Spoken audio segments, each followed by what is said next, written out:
দেখেছিস? হ্যাঁ দেখলাম। ওটা আবার কি? এটা একটা র্যাট। এটা মানে র্যাট। ছোট স্মল র্যাট।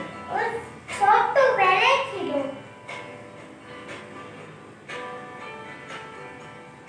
এটাতে পাপা বেরো। একটা পাখি। এত পাখি তো আমি নাম জানি না। না বেরো। হ্যাঁ ওই প্যারট। প্যারট ওর মা ব্ল্যাক করে দিয়েছে কেন? ওটা রং রঙই ওই যে দেখো আমি বাবা ওইগুলো আবার কি করে বানাচ্ছে?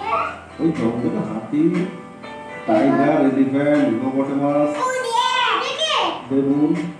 অনেক বেবু মুকিস এদিকে ওর মা ওর মা দিকে পিতা করছে আর ওর মা উঠে বসছে। এই যে কি করছে ওরা?